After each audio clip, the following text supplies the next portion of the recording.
They told her silence would save her soul. But silence became the one thing she could no longer endure. In the cold stone convents of 17th-century Quebec, faith was not a choice, it was a command. Young women were sent behind thick walls not because they were holy, but because obedience was safer than freedom. And among them was a woman whose name history tried to erase, because she desired more than prayer. She was not weak. She was not reckless. She was intelligent, observant, and painfully aware of the life being taken from her. Days passed in ritual silence. Nights echoed with whispered prayers and restless thoughts. The convent promised peace, but it delivered control. Everything changed the winter an officer arrived. He came as part of the colonial administration, disciplined, older, respected. His presence disturbed the quiet order of the convent. When their eyes met for the first time, nothing improper happened. No words. No touch. Just recognition.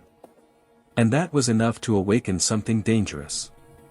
Their meetings were innocent at first. Conversations in open halls.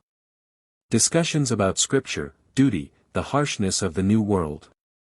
But beneath every sentence was tension, the kind that grows stronger when it is denied. He spoke to her as if she were human, not owned by vows she never chose. At night, she lay awake questioning the meaning of devotion.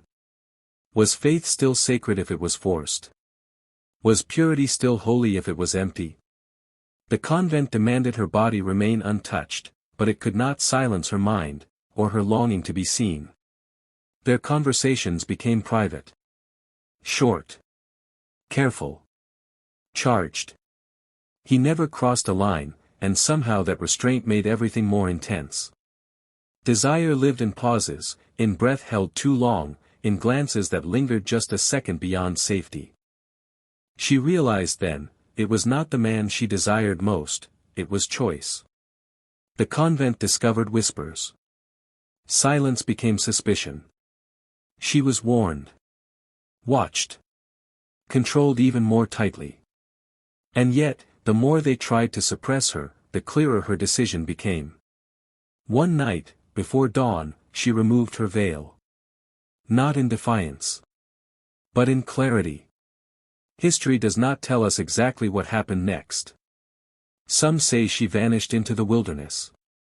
Others claim she left with him, never legally, never openly. And some insist she remained, but was never the same again. What we do know is this: the convent kept its walls, the church kept its rules, but for one brief moment, a woman chose herself. And that choice was considered more dangerous than any sin.